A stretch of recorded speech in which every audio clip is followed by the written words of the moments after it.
Salam alaikum wa rahmatullahi ta'ala wa barakatuh. Je vais vous présenter le cours de la gravitation universelle. Tronc commun BIOF.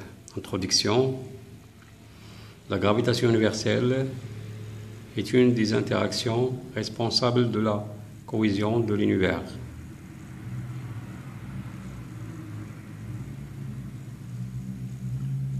Elle est prédominante à l'échelle astronomique, si telle qui explique la cohésion de la structure du système solaire. Il est la cause au mouvement des planètes et de leurs satellites. Premièrement, interaction gravitationnelle. Définition. Donc, deux corps A et B sont en interaction gravitationnelle s'ils existent mutuellement l'un sur l'autre des forces d'attraction dues au seul fait qu'elles ont une masse non nulle. 2. Expression de la force de gravitation, loi de Newton. Deux corps ponctuels A et B, de masse MA et MB, séparés par une distance D, exercent l'un sur l'autre des forces d'interaction gravitationnelle attractives F de A sur B et F de B sur A, ayant même droite d'action AB, des sens opposés, même intensité aux valeurs. F de A sur B égale F de B sur A égale G fois MA fois MB sur D au carré. G, la constante de gravitation universelle. Unité, le système international ici, MA et MB en kilogrammes, D en mètres et G égale 6,67 10-11 mètres cubes, kilogramme moins 1, seconde moins 2. Remarque, cette loi est aussi valable pour des corps volumineux présentant une répartition sphérique de masse, même répartition de masse autour du centre de l'objet.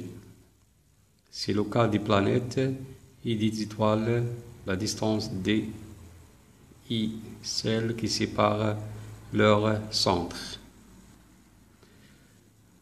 1.3. Représentation par un vecteur. Donc une force peut être représentée par un vecteur ayant pour direction la droite d'action de la force, pour sens, celui de la force pour origine, le point d'application de la force et une longueur en norme proportionnelle à l'intensité de la force.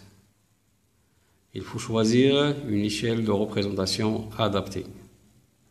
Donc voilà comme le montre ce schéma là, F de B sur A et la force F de A sur B, elles ont deux sens opposés. Même intensité et même ligne d'action. Deuxièmement, le poids d'un corps et force gravitationnelle. 2.1. Poids d'un corps. Le poids d'un corps et la force d'attraction qu'il subit lorsqu'il est situé à la surface de la Terre ou à proximité de sa surface. Le poids d'un corps est essentiellement à la force de gravitation que la Terre exerce sur lui. 2. Caractéristiques du poids. Donc les caractéristiques du poids sont direction, la verticale, passant par son point d'application, le sens de haut en bas vers le centre de la Terre, intensité aux valeurs P égale M fois G, où M c'est la masse du corps et G l'intensité de pesanteur. 2.3, l'expression de l'intensité de pesanteur. Le poids P d'un objet peut être identifié à la force de gravitation F exercée par la Terre sur cet objet. Alors, P égale à F égale M fois G, avec F égale M fois G fois MT sur RT plus H, le tout au carré. On pose D, la distance R égale RT plus H. Alors, MG égale M fois G fois MT sur RT plus H au carré. Donc,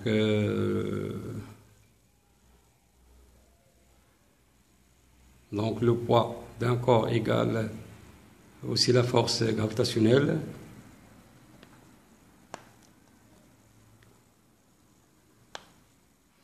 Expression de l'intensité de la pesanteur. I, G égale la constante G fois MT, la masse de la Terre, divisé par le rayon de la Terre plus H, le tout au carré. Remarque, cette expression est aussi valable à la surface de la Terre, c'est-à-dire H égale à 0. On obtient G0 égale G fois MT sur RT au carré. M, c'est la masse de l'objet en kilogrammes. G, l'intensité de la pesanteur en newton kilogramme moins 1.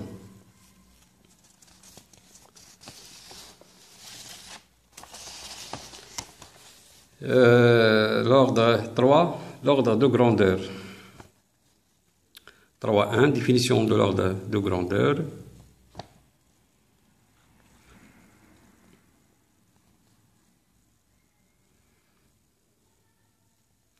Définition de l'ordre de grandeur. La notation scientifique est l'écriture d'un nombre sous la forme du produit A fois 10 à la puissance n.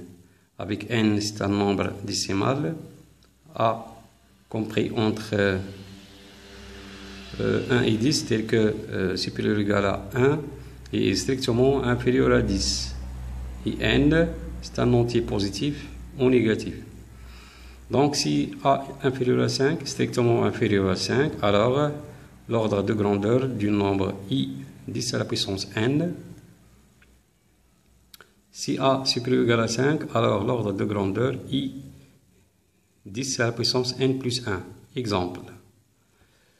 Voilà un tableau qui donne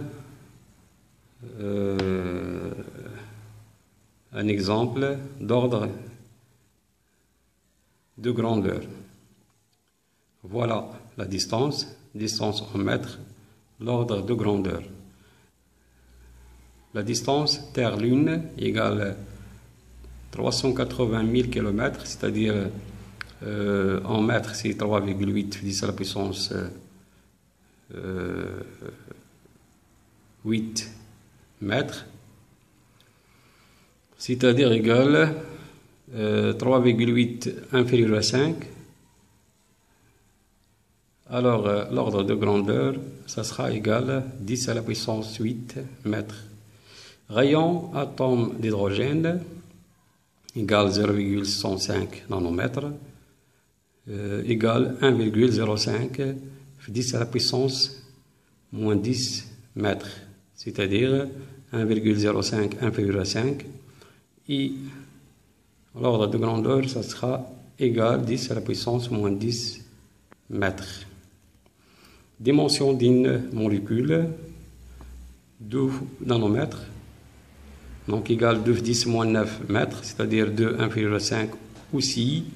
Donc l'ordre de grandeur, ça sera égal 10 moins 9 mètres. Rayon de la Terre, 6400 km égale 6,4 10 à la puissance 6 mètres, Alors 6,4 est supérieur, strictement supérieur ou égal à 5. Donc l'ordre de grandeur, ça sera égal 10 à la puissance 6 plus 1 égale 10 à la puissance 7 mètres. Taille d'un homme, 170 cm égale 1,7 mètre. Donc 1,7 10 à la puissance 0 égale 1 mètre. 3.2. Comparaison de deux valeurs numériques. Pour comparer les valeurs prises par une grandeur physique, exemple, une masse, une longueur, il faut les convertir dans la même unité. Deux valeurs seront du même ordre de grandeur si le quotient de l'ordre de grandeur de la plus grande par la plus petite est compris entre 1 et 10. Et voilà la fin de ce chapitre et merci pour votre attention.